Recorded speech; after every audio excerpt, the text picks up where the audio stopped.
Okay, the name of this podcast is Inherently Human, right? Yeah, I think it is. Yes. Or I'm in the wrong room. I can't. It's No. it's been a long day. Aiden knows. That's Aiden DeBoer. I'm Aiden DeBoard. My name's Jim Newman, and this is episode 7 of Inherently Human. Lucky number 7. And we have 2 guests with us.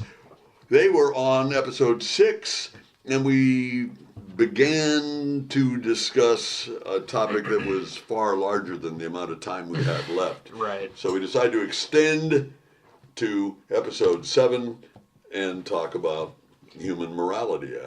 Is that essentially the heading? Yeah. Yeah, Would y'all I like think to introduce yourselves? All right, well, I'm Willis Solomon. And I'm Haley Sage. Well, Haley welcome. Sage, S-A-G-E. Correct.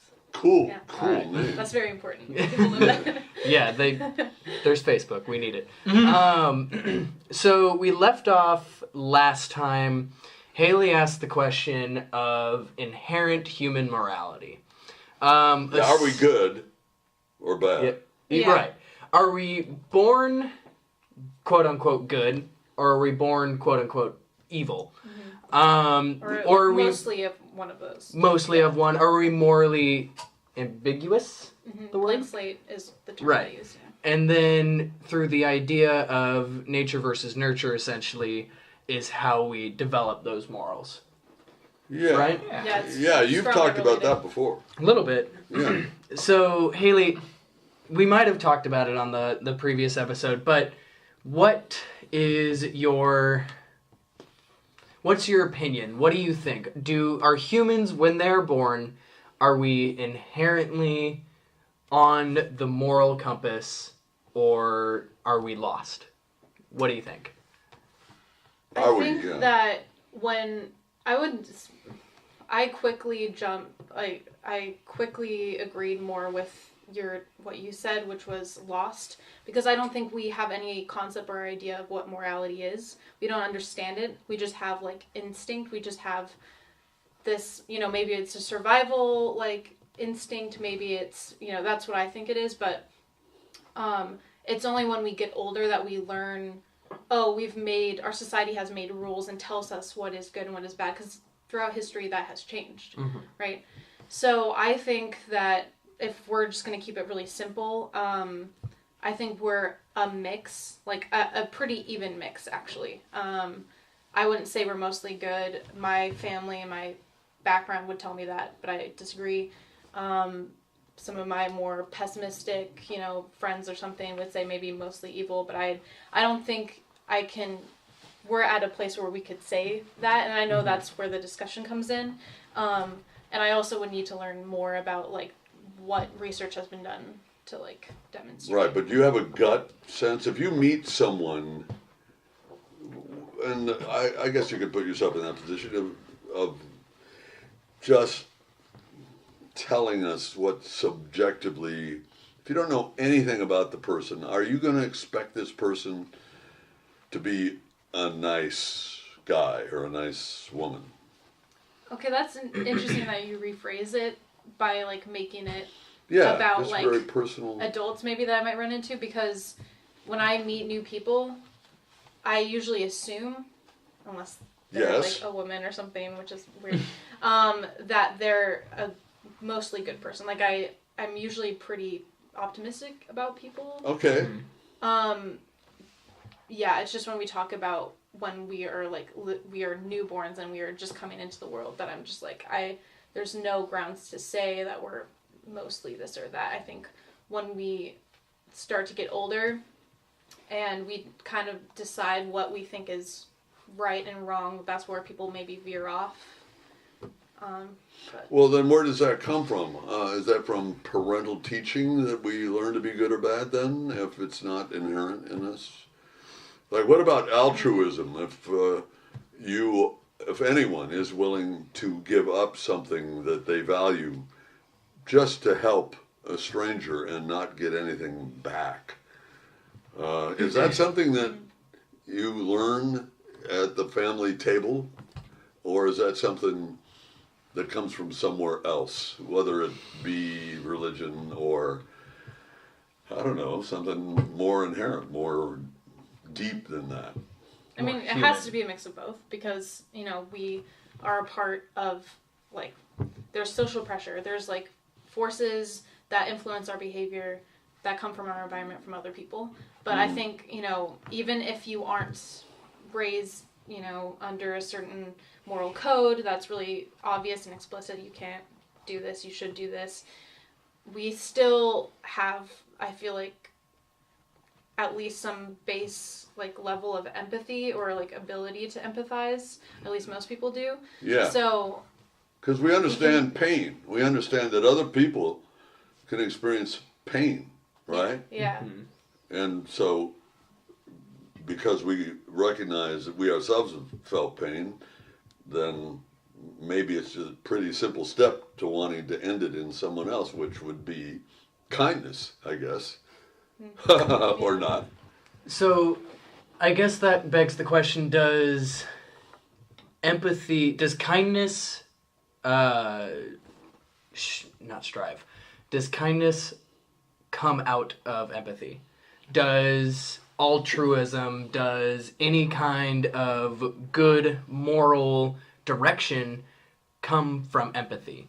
And in that same vein, is sympathy a good moral, or is it just a cover-up? Willis? Yeah, I want to hear it.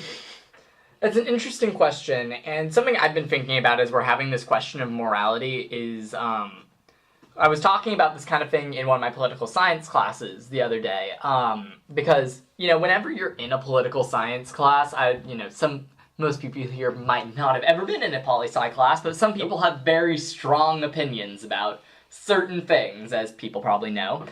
And when you're going to a school like Portland State University, those opinions strongly tend to lean toward the left end of the spectrum, and so you have some people who have very strong opinions about, like, some of the people on the right. And so I was in one of these classes, and someone was going off on this whole rant about Mitch McConnell, and our professor stops us, and he goes, you know, every person who goes into the politics, with a few exceptions, goes in wanting to make a difference and be a public servant. Most people.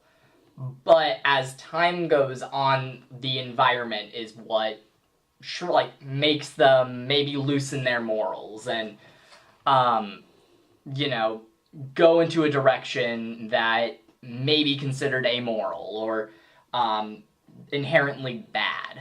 And that's a very interesting topic, is that maybe we all are born inherently, quote-unquote, good, but as time goes on, the environment, the world, life just shifts us maybe into a more, quote-unquote, bad direction. Or a more practical, perhaps, desire to meet certain goals that you have. Like Mitch McConnell is the Senate Majority Leader, and presumably he has certain pressures on him which might guide him in directions that he may or may not have chosen had he been basing his choices simply on his inherent goodness. Exactly. That sometimes the desire to move up in the world, or maybe in Mitch McConnell's case, it was like, you know, I could become Senate Majority Leader in hopes of maybe having more of an impact to make the world better, but then he has all these pressures from the party or whatever, and they can just get to you. And that could be the case a lot of the time, that sometimes we have this desire to move up in the world, and it could, you know, be for true reasons. We want to move up and go up in the world in order to make a difference for someone else. But then as you go up more, there's new pressures that come upon you that maybe can shift your moral code a little bit. Right. Is that kind of makes it sound like power is evil? Because it social influence? Because the way that this sounds to me, at least, is as whoever this guy is moves up in whatever political realm he is, the more loose, right, his morals kind of become. Because the more power that he has, the more pressure that he has to change things, and the more ability he has to do it. So the more susceptible he is to, like, power have can that effect. definitely corrupt people, and that's not saying that power is inherently something that can corrupt people. You have had, there are leaders in our modern time and even in the past that have been altruistic and good, or at least in our public eye they might seem so. Right. And I'm sure even in private life, like hate to be like this guy, but Barack Obama, I've heard in his private life is just like an inherently nice dude. But I don't know. Power, I think, has the potential to corrupt people, probably. Okay. And that if you're not maybe strong-willed enough or, strong fast on your morals, that you can be susceptible to power changing you. Okay. The dark side of the Force. Well, and then I guess where does evil come in? I mean, does evil actually exist, or is that just someone's misdirection based on a loss of their, I don't know, moral compass in some way, making bad choices, but not because there's a heaven and hell, but simply because the pressures of life confuse them. And so I guess that wouldn't really be evil. That would just be a mistake. An argument that was made to me once is that evil does exist, but people might not be inherently evil, but their actions are. So you can take, like, again, world leaders, you could take, like, someone like Hitler or Stalin, that maybe as a person, they might not have started inherently evil, but their actions make them evil in our mind. Yeah. And the result of their behavior, that could be, I think, without argument, be defined as evil, right? Do you think they're aware of it being evil? Like, No. obviously, we can't ask them, right? Right. But in the course of their actions, do you think at any point they kind of had an internal reflection and they thought about evil, about what they were doing and how it affected those around them? Or do they think that they were doing it for such a cause, that they were so passionate about what they thought was good, that the ends justify the means? Yeah. Yeah, and that is an interesting question, and I know, at least for me, that there have been times I've thought about, like, was that the right decision or something like that in time, like, life, when maybe... In your life. In my life, that, maybe I've made a decision that wasn't the greatest or something, and I have reflected on it and been like, was that the best choice to make? And I would imagine, most people, and you can include Hitler and Stalin in that, being, is this the right choice? And to them, I guess it was, yeah. But, I don't know, that's an interesting question. There's a really cool movie called Downfall that's in German, and it stars a guy named Bruno Ganz, and it's about Hitler's last 10 days. And according to that movie, there was no question in his mind that he hadn't failed at all, that he had a perfect moral compass. It was, in fact, the German people who deserved to be punished because they had failed him. Yeah. So he had no sense of his participation in anything evil. And there are definitely, like, sociopaths in the world, Right. that maybe don't have that same moral compass that your quote-unquote average person might have. Okay. But I thought I was I don't assuming know. that we weren't talking about that because they don't have the, like, ability or the capacity to feel That's empathy. that's a different Yeah, that is a thing different entirely. topic entirely. And But what I want to bring up is this is something that Jim and I have talked about before, not on the podcast, but at the pool, of moral equilibrium. So what that is essentially if you're actively aware of you doing a good thing or a bad thing, that subconsciously in your mind, if you do another good thing or another bad thing, you can justify your actions. So if I gave a homeless man $1, right? And I'm like, oh wow, I did a very good thing today. And later that day, I have to pay admission to something. And I think to myself, oh, I gave a homeless man $1 today. I'm just going to sneak through because morally I'm equal, right? So you paid ahead. Yeah. You paid ahead your goodness. Exactly. I did something good, so I'm allowed to do something bad. Right. Or I did something bad, so I need to do something good to equal myself out. Do you think that this has something to do with humans being inherently good or inherently evil, and whether or not subconsciously we're aware of it, and we act upon that so we find ourselves at this moral equilibrium? That You go ahead. that's a heavy-handed question there. Right?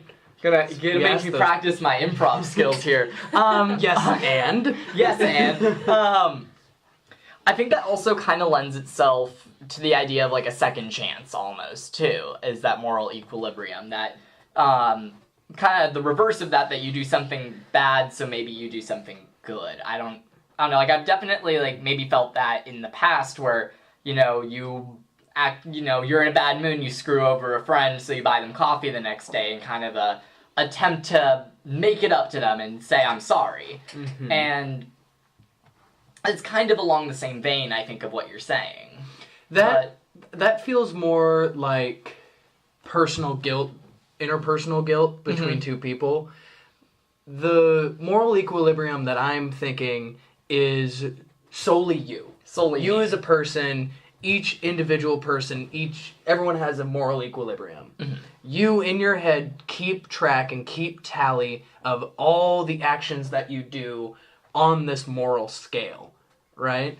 And as you go throughout your day, you kind of gauge where you are in this scale subconsciously, and then you make your decisions based off of that. In other words, you can do a little bad just so long as you balance it with a little Some good. or Yeah. maybe even more good than you do bad, and then you're really And then doing you good. could be like, oh, now I can do a little bit more bad because I have so much extra right So now. this You- is all subconscious, is what you're saying. Yeah, so we could be aware of it under, like with my example of the homeless man in Mission. Like I was aware of that. However, a lot of times, or there's a lot of theory that say that we aren't aware of it. That subconsciously in the back of our minds, we have that tally, we have that scale that we're constantly going off of. And it changes our decisions, it changes our actions, depending on where we feel we are on that scale. Well, who's keeping track? You are. You are. You're Okay. I wonder, you could argue that that's where the concept of God comes from, maybe. You could argue that. I think also another thing that you could argue with that is that everyone, if this is true, it's more than a matter of interpretation. Not everyone is going to have that same moral scale. So some Right. people, let's say, like, a true neutral on the scale is what you said, if the admission to that thing was $1, so true neutral would be you gave a homeless man $1, you don't have to pay the $1 for admission. Fair. If we're counting that as true neutral, maybe some people are a little lower on the scale, so it wouldn't even be like, I gave a homeless man $1 so I can sneak in and take some popcorn for myself. Or some people it's a little higher, so I gave a homeless man $1, but like, maybe I'm still not good for the day, I'll pay $2 in admission now. And this is assuming that we're all very consistent about our morality and we don't change. Over Yeah, and time. that's the other thing that, like, we talked about a little earlier with Mitch McConnell, is, like, your morality can change over time, I think. Right. Yeah. So, I don't know. That's just an interesting point to bring up, I think. So, Haley, Thoughts? Thoughts, yeah. No, I'm scared. No pressure. No, I think that I'm really glad you brought it up and you described it because I've never actually considered that before. But it kind of makes sense to me in my mind because that would explain maybe why certain days I just feel like total shit. I feel like a shit person because I did like X and X and X, like XYZ thing wrong. And I haven't done anything right today, And then there's In other your days where I'm judgment, you on did cloud something. 9. Yeah. yeah.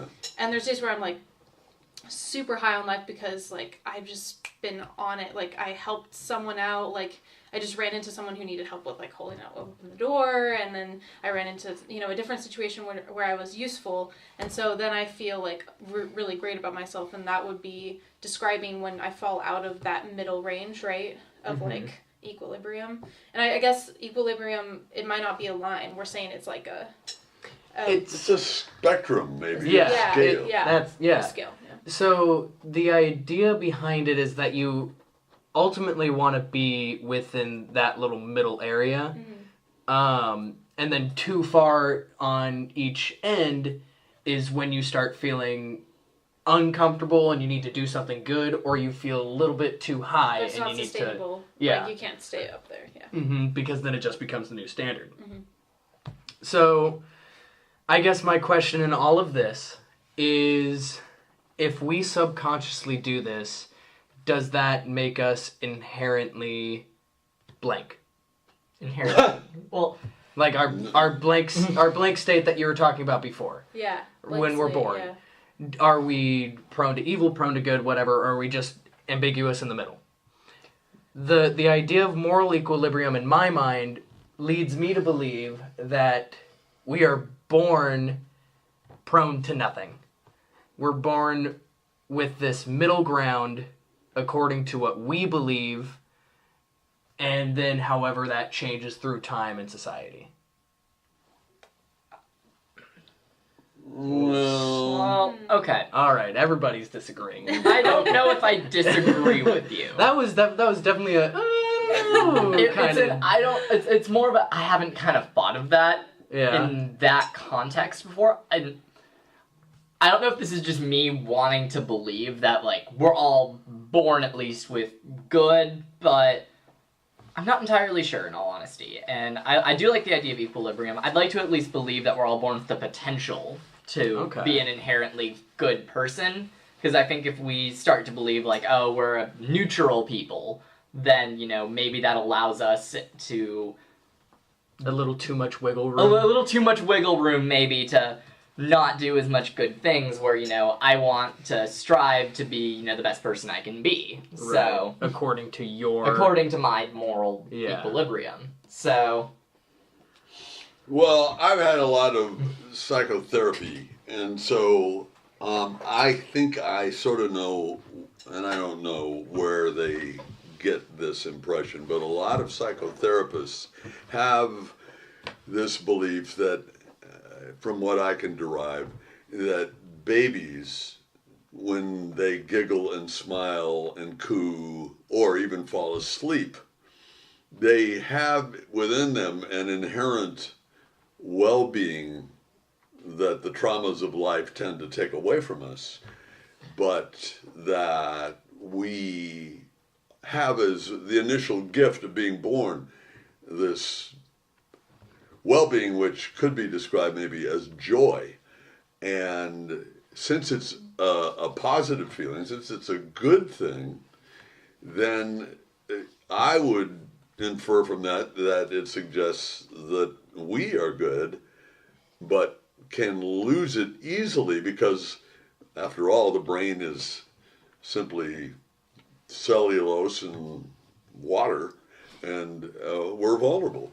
So we can go off track from that. But the initial gift that we all have is something akin to joy, and that could be the equivalent of kindness and well-being and niceness to others. That is my theory. That sounds a lot like innocence, is what you're describing. Well, I guess, but it has it brings with it a positive feeling. That is a sense of warmth, a sense of belonging, Right. A sense of ease, comfort. There's a lot of terrible people out there who find that feeling in doing terrible things. Well, yeah. And so Yes. It's hard to say that because we find joy in anything, that makes us good. Yeah, he just obliterated my theory. But go on. No, yeah, go. Where was I? So it's kind of like what we were talking about earlier when you mentioned that German movie saying that, Hitler by the end thought everything he was doing was good. There's not often that I go out in the world and is like, I'm gonna do this thing because it's evil, it's bad. You don't often make a decision trying to be a bad person, but you just kind of either accidentally end up being a bad person, or not even being a bad person, doing a bad thing, or something that you even thought was good, but someone else, took a different way. And so it might be that we all have the thought, like we all want to be good, but just our definitions of good do not line up. Yeah. If you robbed a convenience store, are you good? No, but Circumstance could it could be change that. circumstantial. Like most, there's the classic like Robin Hood type thing where the people that Robin Hood robbed. Do you think that they were going around like, oh, Robin Hood's a great person, he's stealing from me to give to the poor? Yeah. That's actually a good question. And actually, the exact same idea came up when we talked about moral equilibrium the first time, was Robin Hood. Mm-hmm. Is Robin Hood good? And stealing on who from you ask. exactly stealing from the rich, giving to the poor, he's doing an inherently bad thing to do a very good thing to lead us to moral equilibrium. Well, redistribution of wealth. I mean, that seems to be a problem in the U.S. today. So if there were a way, not necessarily from robbing the rich, but taxing them so that the poor had a sustainable level of income, that probably, from my left-wing perspective, is a good thing. But I don't know if it really is in the realm of morals, I guess. I mean, certainly if Robin Hood had run for office and wanted to change the tax system, then he would have been entirely within his rights to do that, whether or not it was a popular move on anyone's part. Yeah, I want to hear this from Will. Interesting when you bring up that idea of income inequality with the idea of Robin Hood as well, is it could be the same thing. Me, from my left-wing perspective, go like, hey, having that bracketed tax system to give more money to the poor, or go into a universal healthcare system or anything like that sounds like a good idea, but you talk to a lot of rich people and they're like, talking like, I earned this money, this person did not earn this money, to me, this is unjust. Yes. And well, sure, they're going to say that, yeah. And it's kind of like that same thing with Robin Hood. I'm sure that the poor people that he gave the money to were like, yeah, Robin Hood is a great dude. Just like us left-wing people are like, yay, Bernie Sanders, where you got the rich people who, hated Robin Hood and actively tried to hunt him, and then you have the right-wing candidates that are trying to defend their wealth. So it's all just this matter of perspective, I think. And that's trying to change the world, but is that really getting away from the idea of human goodness or evil?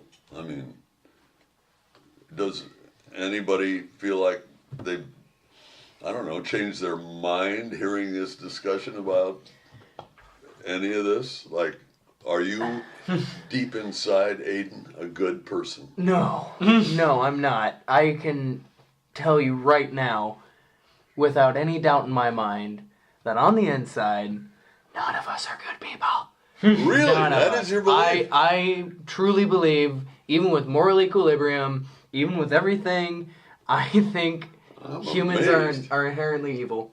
Really? Mm-hmm. Wow. I don't think humans are inherently evil, but I don't think we're inherently good. We are not. Well, what makes a good person or an evil person? Yeah. Because Aiden. Ooh. So I guess huge general statement. I'm being very general about this because I understand that there are very nice people in this world. I know that there are people who have done many great things for a ton of people, and obviously there are people who have done terrible things for many people as well. I'm thinking along the lines of, why does your door have locks on it? Because you can't trust anybody, because we suck as people.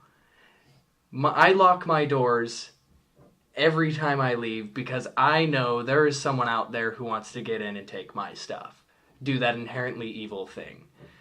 And there are so many businesses, there are so many pieces of evidence of capitalism being evil, communism being evil, everything is evil. There's nothing that can go right, it seems. There are so many people who are profiting off the fact that people are bad to each other. Literally the entirety of police force, kind of, is because there are bad people, because we as humans are bad. We've put these very strict rules on us. We've put these very restrictive regulations on people and society.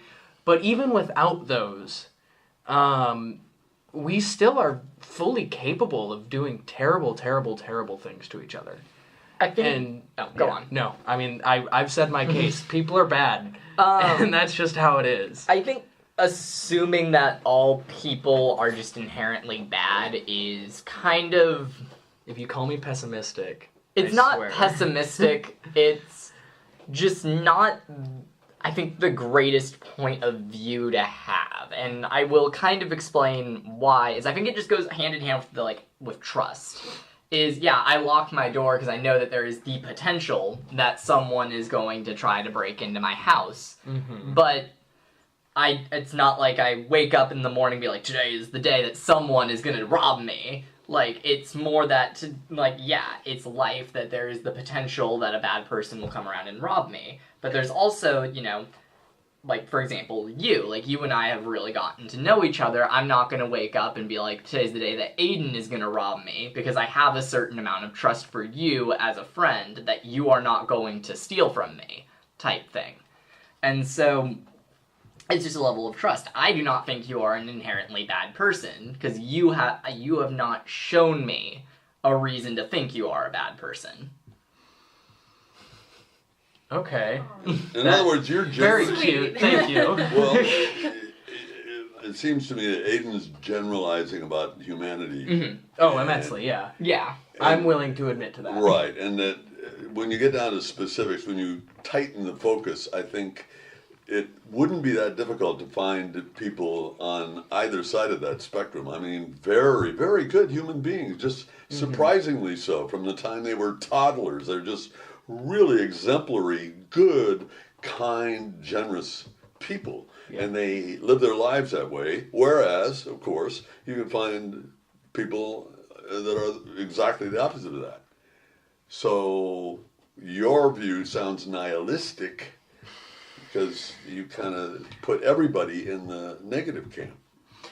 I guess it's difficult for me.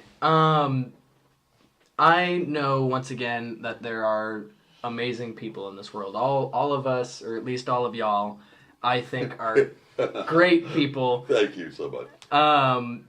And, there's people I meet every single day where, I can very clearly tell that they're good, or good, quote unquote.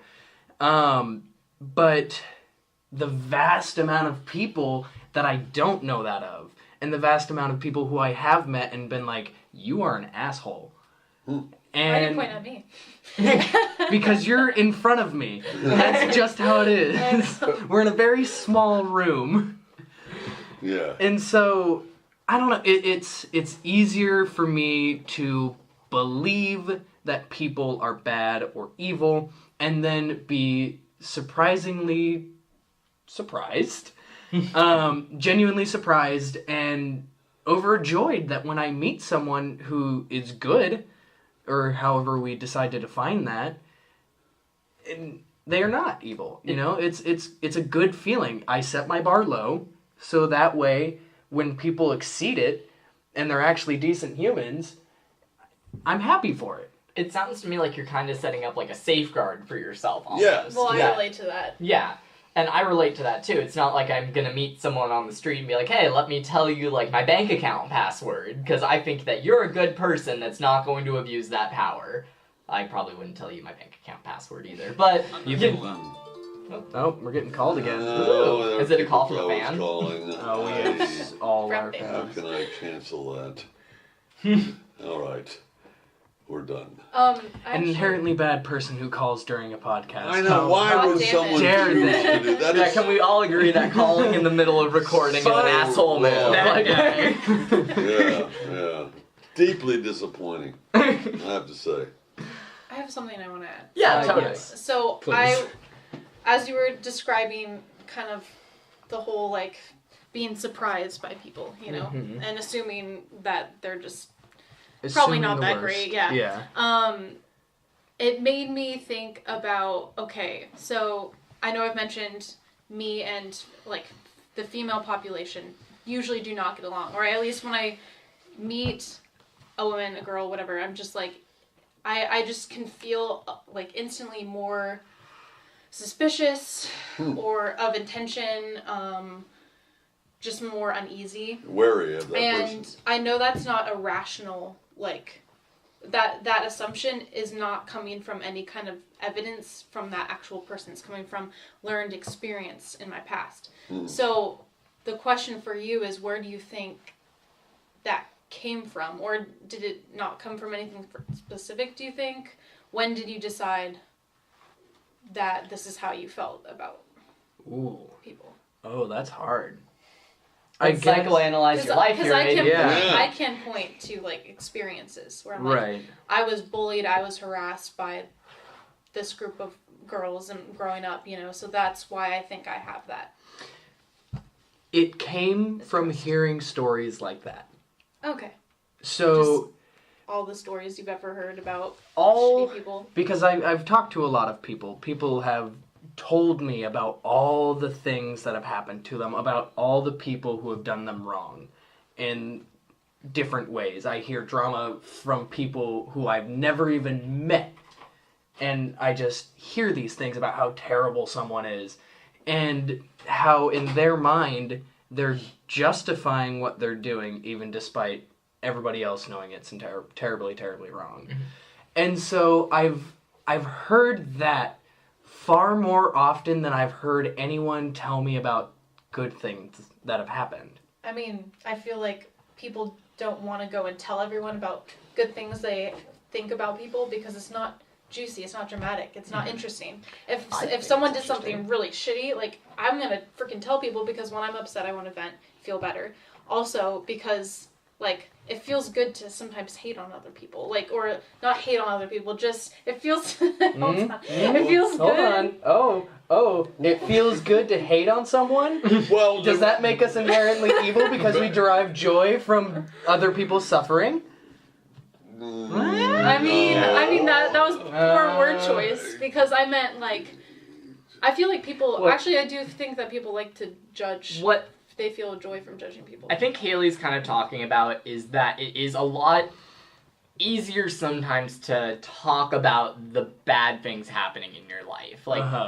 Like for example, if someone in your life dies, it's easier to go up and be like, man, it sucks because someone in my life died. Like, you know, that it's surprised, it's hurt, and hurt is a very strong feeling where, you know, you go to the 7-Eleven, you buy a vanilla Coke, you know, you drink it, you feel happy. I'm not gonna like go up to you and be like, Aiden, guess what I did today? I got a vanilla Coke. You do tell me that. Well, I also, Bad yeah, example. well, you know, fair enough. But He's trying to make a point here. I'm trying I to make a know. point here, and you just, but, you know, that's the kind of Right. thing, is feelings of hurt can generate, you know, just more emotion that you want to give off to your friends and have them help you. And that's why, you know, we sometimes find ourselves talking more about the shitty things in our life than the good things, because the good things just don't make as much of an impact. Well, and anthropologically, it makes sense that when we were all in a tribal culture living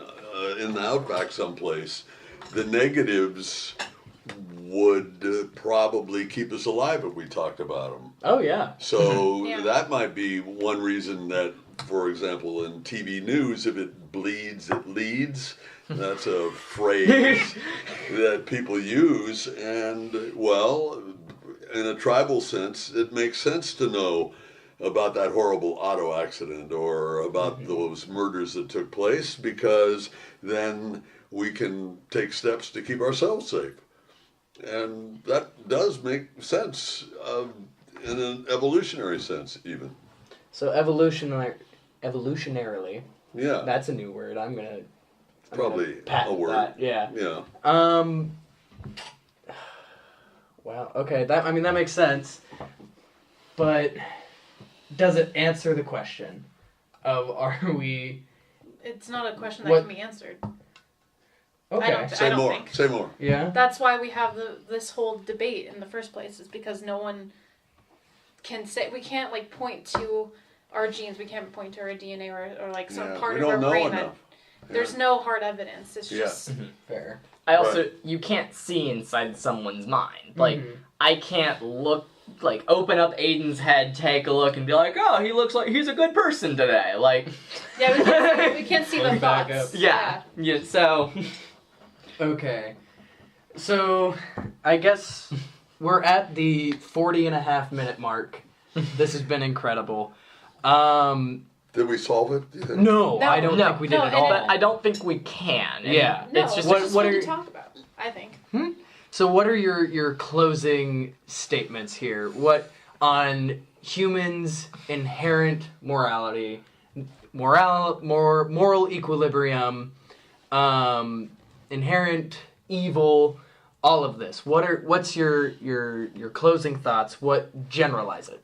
I think that my closing thought is something that we kind of only touched on here at the end, but is that concept of trust. That yes, it is easier to assume that all humans might be bad in Okay. order to keep yourself safe, but having that level of trust and being able to recognize when someone hasn't done you wrong or hasn't done in general people wrong, and being able to open up to them and have someone you can trust and have good people in the world around you is just a really great thing. And I know that there are some people that assume all humans are bad, and to a higher degree, because maybe it's something that have happened in their life or something, and they don't have as much of an ability to trust and don't make as many friends because of that and don't trust people as much. And I know for a while I was definitely part of that camp of not trusting, and it can get really miserable.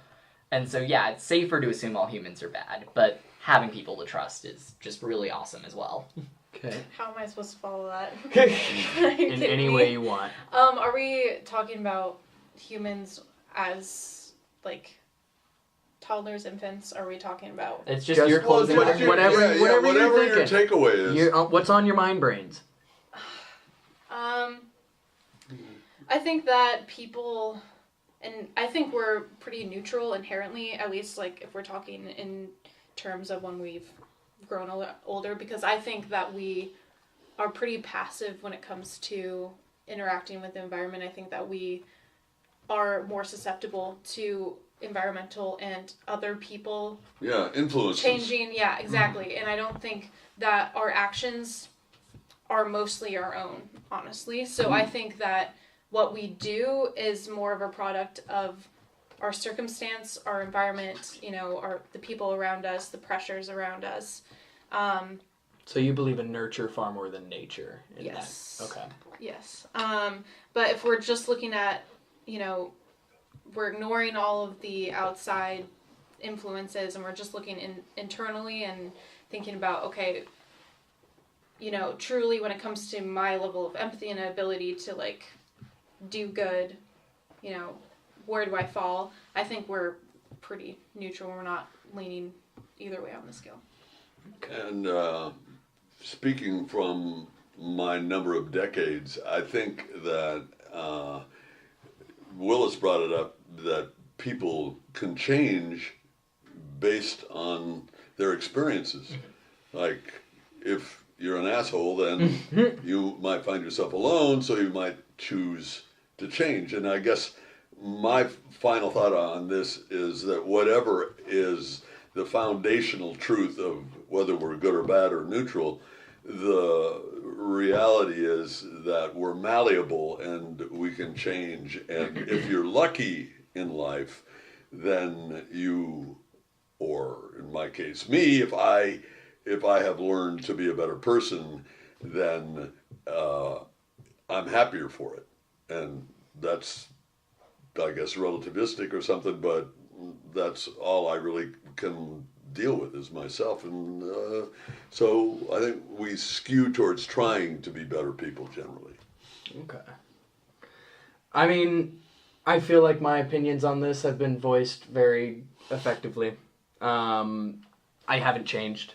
I still think the way that I'm thinking. There's definitely some new perspective on it that I will think about, and I hope everyone listening thinks about it as well. And I appreciate everything that y'all have said about this topic. It's a very difficult one. It's one that requires a lot of debate, obviously, and one that will never really have an answer. And so I think all of these opinions, all these perspectives are very important for this. And despite it all, I'm still going to believe what I'm going to believe, whether or not that makes me inherently evil, because I'm focusing on me, myself, and I, in my vicious opinion. So who knows? That takes a lot of inward thinking, and that's a lot of inward thinking that I'm not totally down to do right now. So with that, I'm Aiden DeBoard. I'm Jim Newman. We had with us Willis Holman and Haley Sage. Thank you Today. again for coming on. Oh, thanks this for has having been Yeah, it's fun. a wonderful time. This is episode 7. Yeah. And we want to thank you for listening. Hopefully you come back for episode 8 next week. And anything else you want to say? Anything else y'all need to tell the world? All 17 of our viewers. Oh, is it 17? Did we find that out? Oh, right. Sweet. I didn't do that. We didn't, but we can tell you next time. It's 7. 7 people. Okay, well, that's the late breaking news. And till episode 8, thanks for listening. Thank you. Thank you.